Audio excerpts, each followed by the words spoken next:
On January 1st, 2023, as the world was celebrating the dawning of a new year and all the possibilities that it would bring, Conlon and Rachel Bonner awoke to a parent's worst nightmare. Their 9-month-old baby, Joshua, had passed away.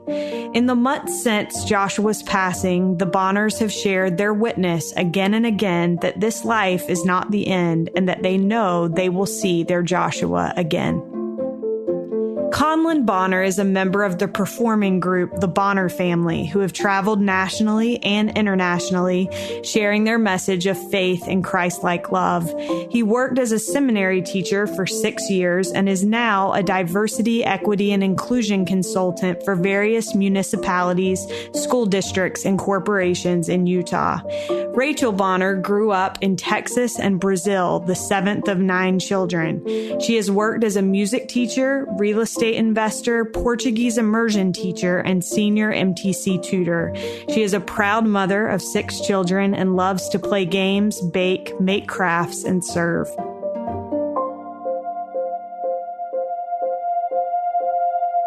This is All In, an LDS Living podcast where we ask the question, what does it really mean to be all in the gospel of Jesus Christ? I'm Morgan Pearson, and I am honored to have Conlon and Rachel Bonner on the line with me today. Conlon and Rachel, welcome. Thank you. Thank you so much, Morgan. Well, I am so honored and feel so lucky to be the one to get to have this conversation with you all. And just, I want to start by saying how much I have appreciated both of you and not just in the past 4 or 5 months. I've admired both of you for a long time. And I think as we talk together today, other people will see why. They will be amazed by your faith and example, just like I have been. But I wanted to start, this is like a selfish thing, but I wondered if you could tell us a little bit about your family, and specifically, I'd love to know how the two of you met. Ooh, Rachel will take that one. Yes. Yeah, it's a funny thing, because you can both be present in a certain time and yet have different perceptions of how things happen. But we met on January 2nd of 2011? Right? That's right. And anyways, I'm hoping she's right. It is. Okay, good. So, and then we met because in my ward, it was a big, singles ward at BYU, and there were 2 relief societies, and I had been in one for the fall semester, and then I got called to be relief society president of the other one. Oh. So I didn't know anybody in that one, and it was just after Christmas break, and not many people were back yet, but his sister Yo-Yo was back. And so I went over, I asked if I could come over and meet her. And so I went over after church, and Conlon was there, and I made sure he wasn't her boyfriend.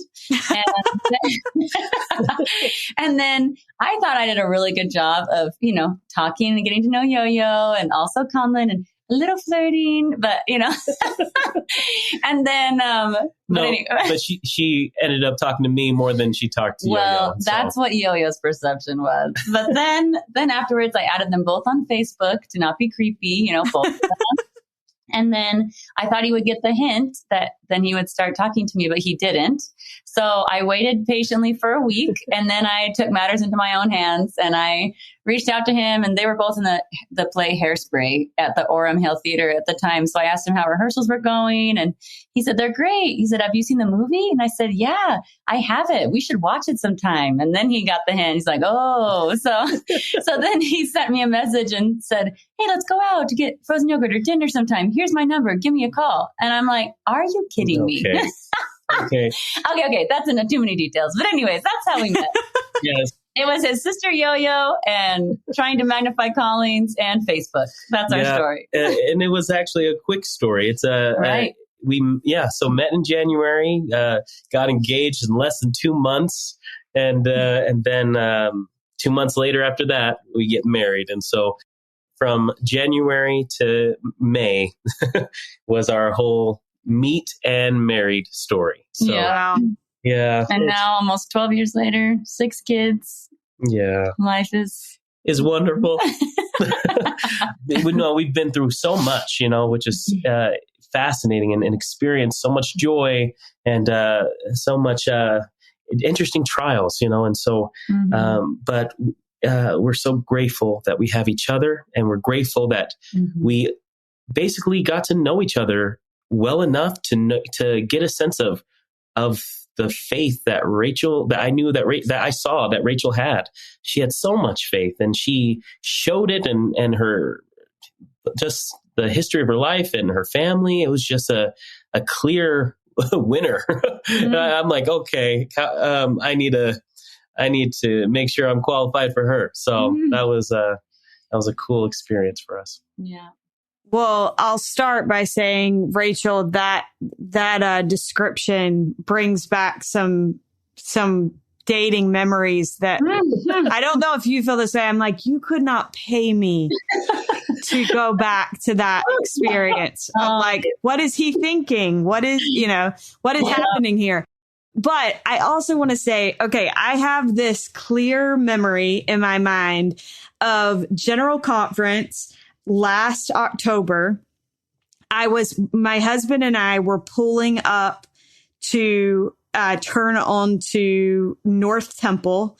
And all of a sudden we see literally the world's cutest family crossing the street. And it was like ducks in a row, like all of you guys and your kids. And they are just so darling and so precious. And so I feel like I have this like very special place in my heart just because of that little memory. But I guess to start us off and kind of set the stage for this conversation, I wondered if you could tell us a little bit about Joshua. Oh my goodness. It's amazing how well everyone took to Joshua when he came in. He completed the family with the three boys, 3 girls, and so we kind of left that a mystery. Yeah, he was a surprise. We didn't know his gender, and he was our last one, and so everybody was trying to guess what they thought, if he was going to be a boy or a girl, and Ben especially really wanted a little brother, and he got his little brother. He got Joshua, and he was so loved, and he gave so much love. That little boy, you couldn't be around him and not feel loved. He loved anybody and everybody to hold him. He just gave him a big old smile. Yeah. He was so patient, being the sixth we had 6 kids under 9 when he was born. And he's just so patient, right? He's just in his car seat and letting me take care of everybody else's needs, where they're a lot louder and more verbal than he was. And he would just sit back and be so loving. He's just like, yeah, I'll just wait my turn. And anyways, we just love him. Yeah. So wonderful.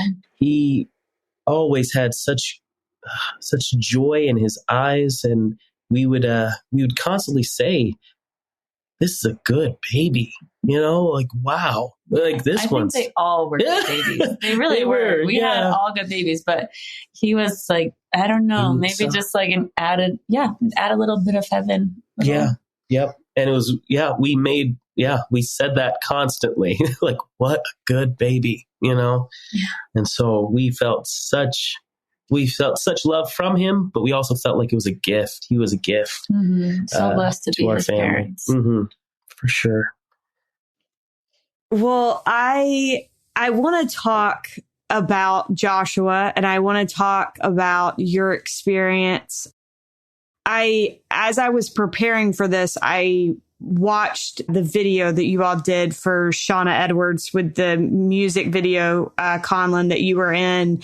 And one of the things that stood out to me was you talked about the night before and how you guys had just had like the best night with your family. And I feel like that's the thing about things like this is like we often don't see them coming. And we can have these like amazing memories and amazing nights, and we just expect that to keep going. But it seemed like you all had kind of cherished that day before. And so I wondered, as you have dealt with the reality of this situation, you said that your family, the next day you woke up, Joshua had passed away, and your family decided to go to church. And you said you immediately turned to the Lord, that there was no hesitation. I was amazed that you said you went to church that day. So what is it about the two of you and your nature or preparation that made that your instinctual response in the face of something that you never could have seen coming? Yeah, I appreciate that, and I look back at some of the experiences of our past, even before that experience, moments where, if it's, well, we were even scammed at one point, and that took us to the Lord. We've had experiences, even with church, that required us to rely on His direction and see the miracles happen because of His direction. When I say that, I served as a bishop. Rachel served as Relief Society president multiple times, and I knew, for me, I knew that God can make anything better. Mm-hmm. He can help any circumstance and any hardship, and even turn the hardship into a blessing / an opportunity for growth. And so when a moment like this happens, which is the hardest thing that I have ever experienced, I knew exactly where to turn. I've also grew up with my family living on prayer. Living on a prayer feels like Bon Jovi. But seriously, I feel like I don't know any other way to handle hard times or direction other than going to the Lord and finding out what to do next. So when we find out that He is no longer living and there's nothing else that we can do at that moment, yes, it is on our knees. We need prayer. We need to give everyone a blessing to handle this situation. We need more of our Father in heaven and Jesus Christ than we can ever imagine. And so, yes, we're going to church. Absolutely, because that's a way to feel the Spirit, renew these covenants, allow us to be in line with Him so we can get as much healing and peace that He can offer us at this time. Anyway, so... Mm-hmm. Yeah, I feel like there's no hardship that won't be harder without Jesus. Whatever you're going through, if you have God in your life, you can get through it. And without Him, it's just like you're in an open ocean and there's nothing. You're just on your own. Yeah, like Conlon said, we've had so many experiences together and also individually as we've been growing up that God has just shown us time and time again that He will help us when we turn to Him. And just now, as Conlon was talking, what came to my mind was a line from Where Can I Turn for Peace? That hymn that says, who can understand? He, only one. And it's been really eye-opening for us to learn after this experience, so many people that have lost children and other loved ones, that this is such a crazy grief. And yet how many people have gone through it also. But they're all different, right? Different circumstances, different relationships, everything like that. But the one person that knows exactly how we're feeling is our Savior, because He felt it. And so that's such a comfort to know that when I feel alone, that I know that I can go to Him, whether it is in prayer or going to church or whatever, how I can feel Him close to me, that's where I need to go.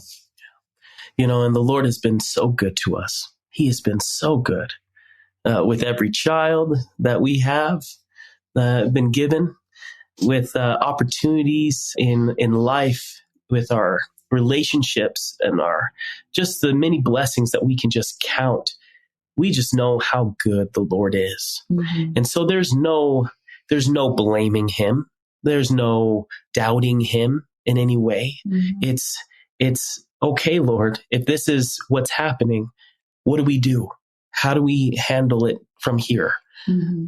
Because you know better than I, your ways are higher than our ways. Mm-hmm. And so, yes, we know that you can make things right.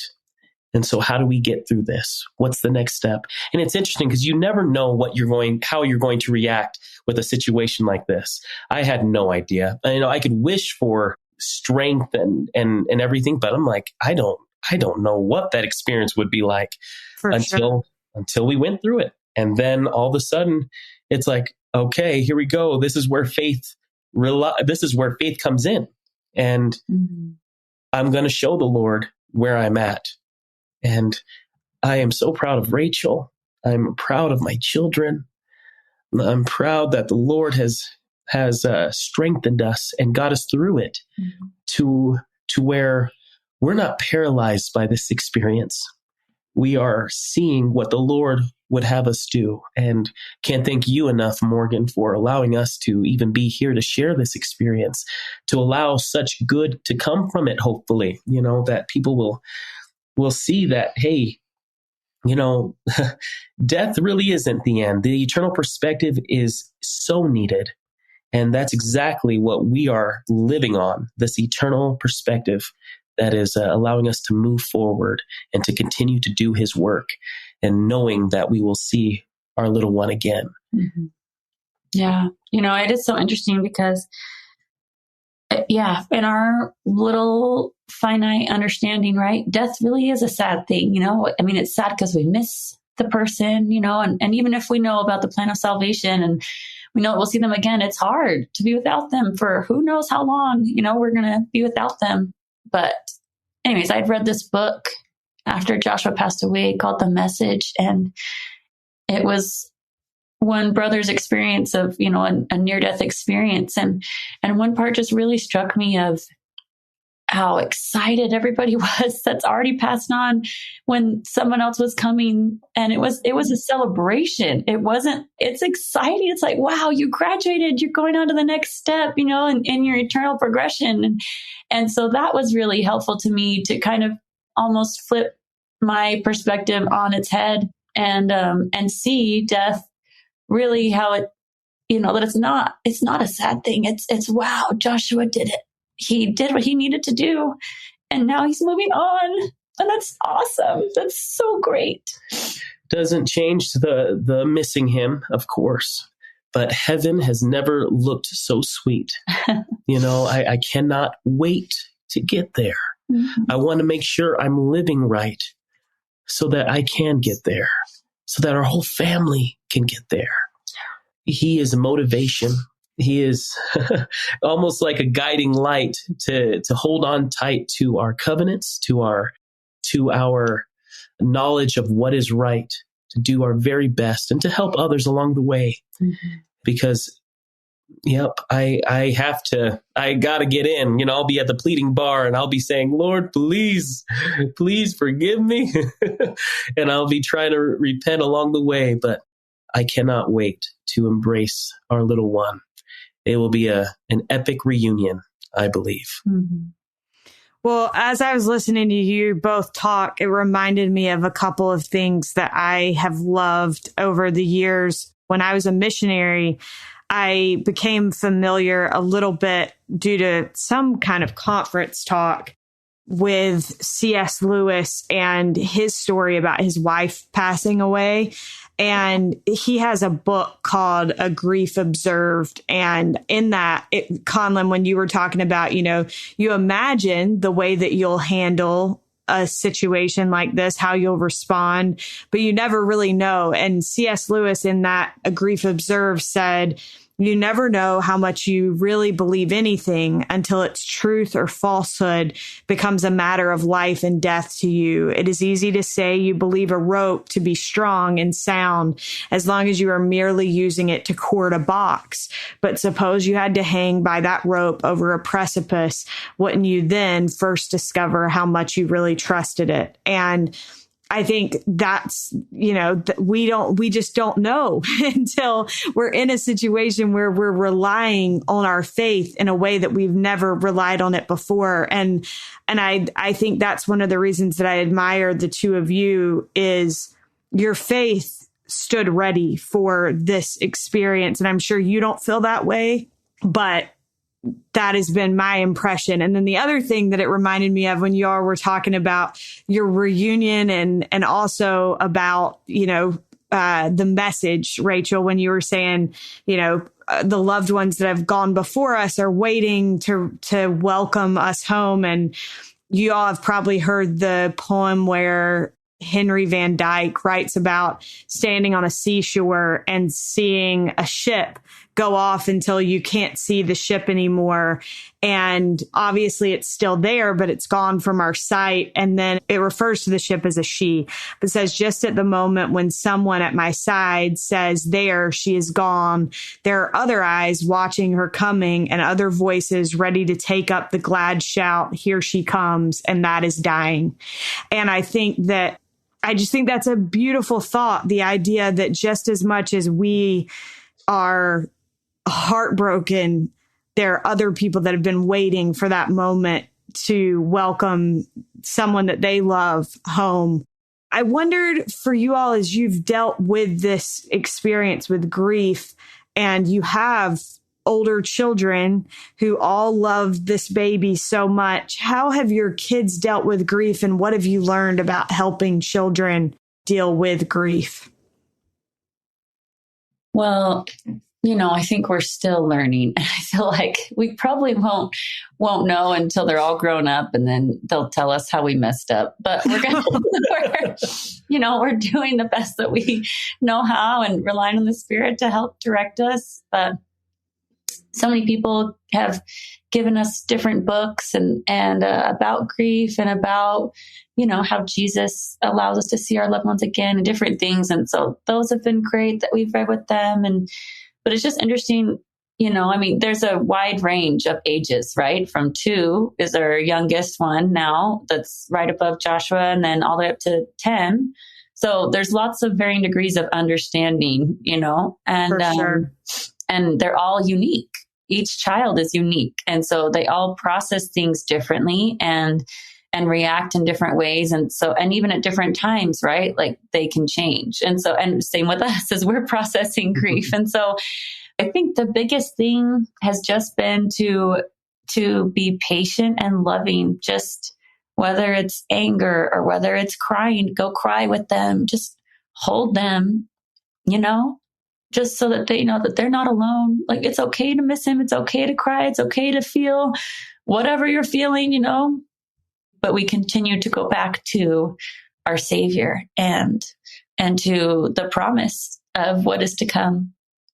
Yeah. And it shows, the grief shows itself in so many different ways of sadness, of anger, of no motivation, or I got to keep myself busy so much that I can't even think, there's so many different ways to that. Even within our family, we're trying to navigate and we're trying to be patient with one another and give each other some grace on trying to figure it out, because we all are dealing with it in different ways. But we know that we need the Lord constantly in this, and we try to learn as much as we can about this. We even talk to a grief counselor to try to make sure that we're doing things fully, grieving fully and grieving properly. We want to make sure that we're doing okay and trying to do the very best we can for our kids, for each other, for ourselves. And I know that the Lord has really offered so many great ways for our healing. I love seeing my kids really process this in a way that allows them to come closer to the Lord. Our little girl goes up and bears her testimony. I don't think she's ever done that in a way where it's just her self-motivated way. Her 10-year-old self just goes on up and bears her testimony about how we'll see our loved ones again. You know, how she'll see. She talked about Joshua, and it was beautiful seeing prayers being made. Each of our prayers feel a little different. They feel like they have an extra relationship with the Lord. Like something has happened to where the Lord gets it. It's hard to kind of explain, but in my experience, I feel like the Lord and I went through something together. So it made our relationship even more tender. He knows that I've lost a son. I know that he lost a son, and he's kind of helping me through it in a way, you know. And it's made the relationship even more sweet between Heavenly Father and myself. And my gratitude for Jesus Christ has amplified to where I cannot wait to thank Him for allowing us to be reunited again, to have resurrection. I can hold Him again. Yeah. And you know, so many people gave us so many great ideas too. Like we were able to take some of Joshua's clothes and make a little bear out of them. So we have our little Joshua bear that our kids can go and hold, you know, and they feel like they want to give him a hug. And we have a little box that has some of his little, you know, things that we remember him with in there. And we're finishing up a little space in our house that was where he slept, and we're turning it into our Joshua Oasis. So it has different things to remember him by. It has like a little heart-shaped little waterfall to have some peacefulness that way. And we'll have a digital picture frame where we can just sit in there and just look and all the videos and pictures of him whenever we want to feel close to him. So that's almost finished. So we're really grateful for everyone that has helped out and to make these things possible, because I think that they'll be really helpful in helping our family to stay close to Joshua and keep his memory alive. And allow us to process the way that we need to process, and to support each other in that process. So if someone's in there, I look forward to just hugging them while they're in there. If they need space, then I'll give them space, you know. But at the same time, I'm so grateful that we do have each other in this process. We're not alone with each other. We're not alone with the many people who have reached out and offered their support, their service, their love, and their prayers. It's been beautiful. Yeah, really humbling. One thing that I have found interesting in interviewing people that have gone through difficult things is it seems like it kind of shifts your idea and your perspective of what it means to mourn with those that mourn when you experience it in action, from the way that so many different people, I think people mourn with those that mourn in so many different ways. And so I wondered, I've seen posts from different members of your family, but what has that support meant for you? And what have you learned about mourning with those that mourn? It tells me that the Lord knows us. He's there with us in every step of the way. So therefore, He'll send His wonderful, inspired angels with such great hearts to come comfort us, to mourn with those that mourn, to do what Jesus Christ did. You know, when you know, we think of Lazarus, you know, and Jesus Christ cries with Mary and Martha. Yeah. And I'm so grateful for the people who have cried with us, who have prayed for us, who have served us in our home and given so much. I think the main thing is although like some things have been more helpful than others, I feel like when the Spirit prompts you to do something, go and do it, you know, and don't let the fear of like, oh, I don't want to say something wrong or whatever. Like, don't let that paralyze you into not doing anything, because they will feel of your love and your desire to to be there for them. And I think that's the biggest thing. And now that we've gone through this, we want to be better at that. We want to reach out to people because we received so much love and kindness, and we want to pay that forward. Yeah. And Rachel has been so inspired lately to where, she's always inspired, don't get me wrong, but she wants to serve those around us, even as we have been served. We went on a trip. When I say a trip, I mean, we got on the car. We just took a drive to find people who need blankets, And so we just drive around and we'd see somebody on cold winter days, or when the snow is falling, because over here in Utah, man, it just snowed randomly and got really cold for when it should have been springtime. And so she put in some good blankets in the car, and we just drove around and found people to give those to, and they were so grateful. It was like heaven directed us to these people. Even when we passed up one, we're like, oh, well, maybe not that one. And then we come back and there that person was again, and we'd give it to them, and they were so grateful for it too. So it was like, wow, okay, the Lord knows what he's doing. Yeah. Let's just keep on going. So I just love that when we just serve, that's where the Lord does his great work. Yeah. Like Sister Hinckley said, never suppress a generous thought.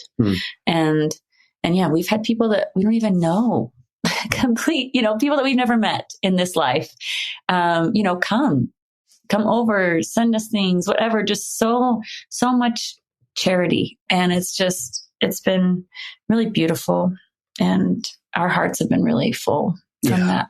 Yeah, for sure. Well, and I know you mentioned earlier that it's so fresh that you don't know long term, how this will affect your family. But I also think when we go through hard things, and you mentioned this early on, Conlon, even just talking about your marriage, how you all have been through things that you never would have imagined going through. And I think those types of things are the things that have the ability to bring us together as couples, or the ability to tear us apart.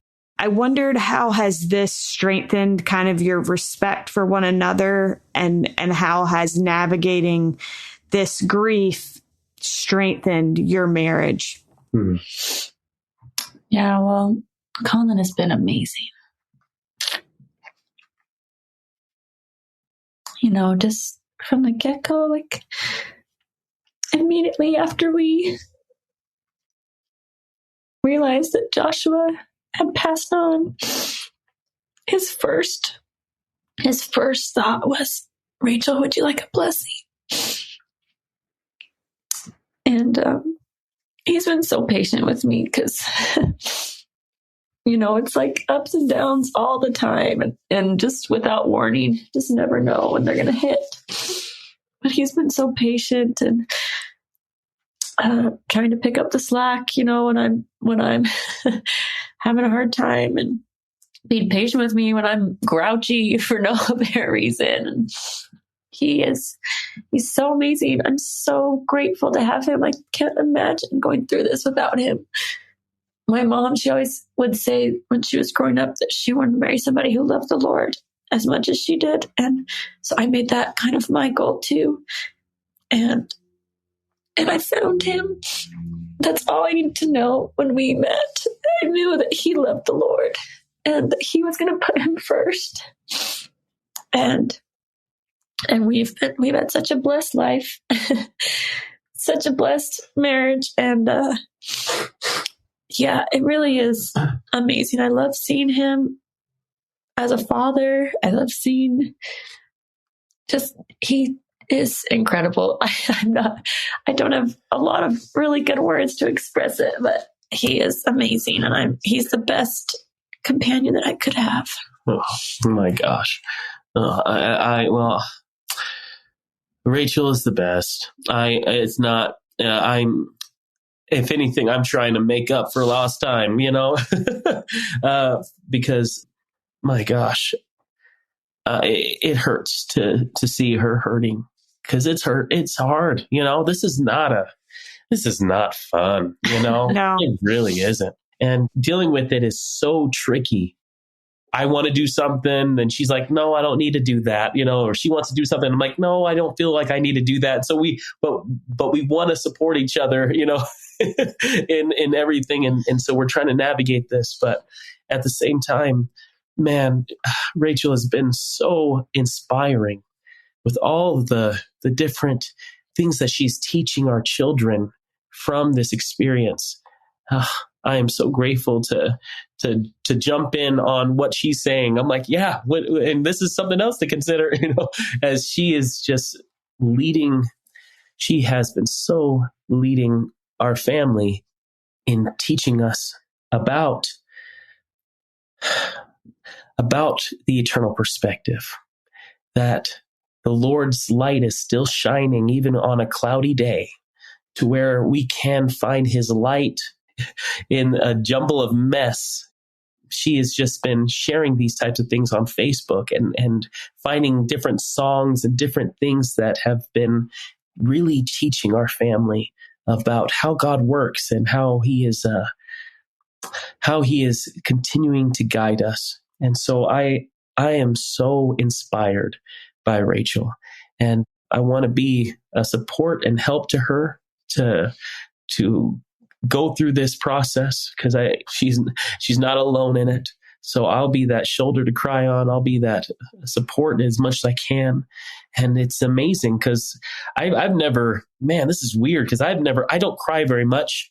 And especially I don't like crying in front of Rachel. Yeah. But I have not cried so much in all my life. But Rachel has been there for me, and she is a safety for me to express all my feelings. And so even that has broken a barrier for us, for me to be even that much more vulnerable towards her, and even towards my kids. I can be vulnerable. And so I feel like it has been a strength for all of us to see the heart of each one of us and how we are all dealing with it, and that we need the Lord with it. And he's strengthening us through the whole process. So anyway, it's brought us definitely closer together. Yeah. And closer to the Lord. Yes. And I think because of each of us individually relying on the Lord, that's brought us even closer together too, as a couple. So that's really beautiful. But something really funny, Morgan, is that one of our first dates, we went to go see the movie Tangled. Yes. And in the end scene where she finally is reunited with her family, and her dad just, starts tearing up and gives her a big old hug, Conlon started tearing up in the movie theater. And I looked over at him and I'm like, are you crying? And that was so attractive to me. That was so cute that he was tearing up. And especially at that part of a father-daughter moment, and I was hooked. I was like, okay, well, let's see. Conlon, she's into it. So just let it all out. Gosh, I never cried after that. I was like, this is so embarrassing. I know. He really did. He never cried in front of me ever again until now. Yeah. So that's an awesome story. Well, I first of all think it's so neat to be able to see, even in the hardest circumstances, we see the way that people kind of, it changes us. And like you said, Conlon, just being able to open up in a way that you hadn't before, I think is a good thing to recognize. Rachel, you said in one of the things that I watched or read, you said that you feel like for the rest of your life, you will be waiting to hold your baby again. That feeling, I'm pregnant. So the idea of thank you. But longing to hold a baby, that feeling, waiting to hold a baby, just makes me emotional, first of all. But it's also something, the idea of waiting is something that I've been thinking about a lot lately. And what does waiting look like? How are we waiting, but also being active? Because I think faith, is a principle of action. So what does waiting, and specifically this waiting to be reunited with Joshua, what does that look like for you? Well, I feel like patience has never really been my favorite virtue. And mine either. When I want to get something done, I get it done. I don't like wasting time. And so this kind of situation where I have no control whatsoever is in the fact of how long I wait is difficult. And so I feel like I've felt that I need to channel that energy into something else. And so, I mean, obviously, I have 5 other children here still, and I have my husband and everything like that. But aside from that, I have just felt really impressed to serve more and to focus on being an instrument in God's hands, because that's all that matters. None of the other stuff in this world matters. We put so much emphasis on. But in the end, I want to, if anything good can come from this, then I want it to happen. So, if this experience, if anything that I can do can help someone else to come closer to the Savior or to their heavenly parents, then that's what I want to do. Because then I feel like that will make my wait worthwhile. And that, just that us being without our Joshua right now, it will be worth it. We can help Heavenly Father in His work and His glory to bring to pass the immortality and eternal life of man. He obviously doesn't really need us. He has all the power, but He loves all of His children, and He is not going to force anybody to come back to Him. But so they have to choose it. And so if I can help in any way, I want to help, because I want my heavenly parents to get all of their children back possible. Because I can't imagine not having Joshua back in my life. That would be so, so painful. Can you imagine Joshua on the other side, and how happy he is to have a mom like that? I tell you. Seriously. He hit the jackpot.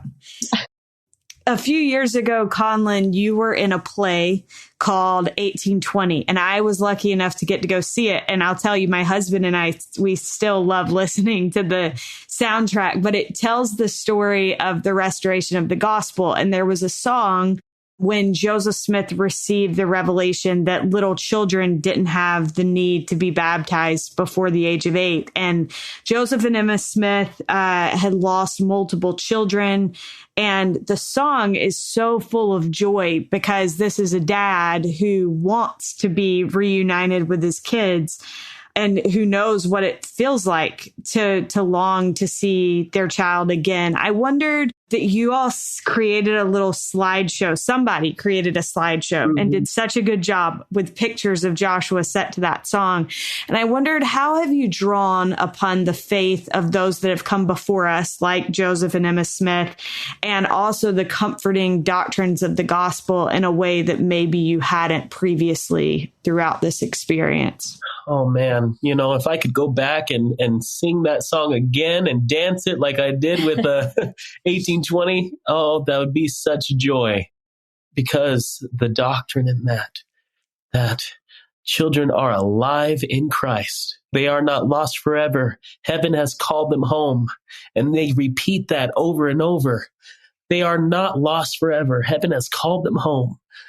I know that Joshua is there, like he did what he needed to do here. And heaven has called him home for a time, so that now it's time for me to do what I'm supposed to do here. And then when the time comes, we'll be reunited. And gosh, I am so grateful for Joseph Smith receiving that beautiful, beautiful doctrine. How sad it is to have it hurts to imagine that children are lost forever. It hurts to think that you won't be with them for eternity when they are so innocent when they are so whole. They're so good. Of course, little children are alive in Christ. You think about Jesus Christ and how much he loves little children. My goodness. So I'm just so grateful to hear and to know that truth. So grateful for Joseph Smith. So grateful for being able to sing that truth and to read that truth of how children are alive in Christ. Yes, we created that video, and can't get through it without crying. Me either. And can't get through it without rejoicing and feeling so excited. Makes me want to stand up and just clap along. Yes. It really is such a rejoicing song. Yes. So we had that played and a slideshow shown even at his funeral, and with collages of pictures with him and our family. Oh, he brought so much joy. And I love that he is still, his effect is doing so much good today. Mm-hmm. And so, yes, he is not lost forever. And I'm so excited to be reunited with him again. Rachel and Conlon, thank you so much for sharing your testimonies with us and with me, and for your goodness. I think it radiates from you even through a computer, not just in person. But my last question for you is, what does it mean to you to be all in the gospel of Jesus Christ? Oh, I love that question. It's beautiful. All in. All in means giving your all to make it back, to live with your Father in heaven, heavenly parents, with Jesus Christ again, to do your very best, live with your loved ones again, to live your best life, meaning know what you know is right, to do it, to do what you know is right. The Lord will be with you, and he will support you along the way as you're striving to do and rely on him. For me, gosh, it means that the promises I have made with the Lord, I hold true to those. I hold true to giving my all to others in terms of service, in terms of forgiveness, repentance. It means run to your Father in heaven and to Jesus Christ the best way you know how. And I know that as I do that, I will have the greatest life that I can possibly have, because he's turning me into something that I can't even imagine right now. I want him to be able to turn me into everything he wants me to be. And I know that's better than what I can create on my own. So allowing him to dictate my life, because his way is better than my own. Beautiful. Yeah, all in the gospel of Jesus Christ to me means that there is nothing that would make me leave my Savior. Nothing. It doesn't matter what happens to me or what other people do. I will not leave my Savior. I've promised that, and I'm going to stick to it. I love that definition, and I completely agree. Rachel and Conlon, thank you so much for your time and your testimonies, and it means a ton to me. Thank you very, very much. Oh, thank you. Thank you for the opportunity to share all these things. We are so grateful to Conlon and Rachel Bonner for joining us on this week's episode. Huge thanks to Derek Campbell of Mix It 6 Studios for his help with this episode and every other episode that you've enjoyed of this podcast. Thank you for listening, and we'll look forward to being with you again next week.